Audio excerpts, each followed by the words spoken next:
ఖచ్చితంగా. తను అప్పుడు నెగిటివ్ గా ఫీల్ అవ్వాలి కదా, నెగిటివ్ గా ఫీల్ అయ్యి ఏమన్నా అనాలి కదా. ఏ మాత్రం మాట్లాడలేదు.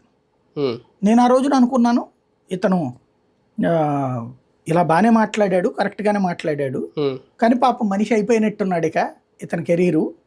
ఎందుకంటే ఇంత కష్టపడి పాదయాత్ర చేశాడు కానీ పొలిటికల్ గా ఇప్పుడు దాని మీద సింపతి వస్తుంది కదా అనుకున్నా. సీన్ కట్ చేస్తే ఓడిపోయాడే చంద్రబాబు. అంటే రాయి తగిలిన ఇది చంద్రబాబుకి యాక్సిడెంట్ జరిగినంత మాత్రం ఏమన్నా అయిందా? లేదు కదా. రెండవది, రాజశేఖర్ రెడ్డి చనిపోయారు. చనిపోయిన తర్వాతనే కదా ఎన్నికలు జరిగింది. మరి ఎందుకు జగన్ గెలవలేదు? సింపతితో గెలిస్తే అప్పుడే గెలవాలిగా జగన్. రాజశేఖర రెడ్డి చనిపోయాక ఆయన బిడ్డగా జనంలోకి వస్తే అందులో దారుణమైన మరణం అది కదా.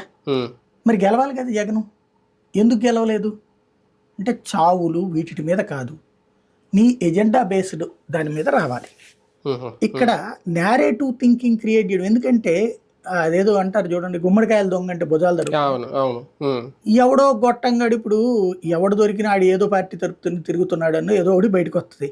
ఎందుకంటే ఇప్పుడు ఎదవలందరూ పార్టీల్లోనే తిరుగుతున్నారు, పార్టీ తరపునే తిరుగుతున్నారు, పార్టీల నాయకులు వెంటే తిరుగుతున్నారు. డబ్బులు ఖర్చు పెడితే వచ్చాడు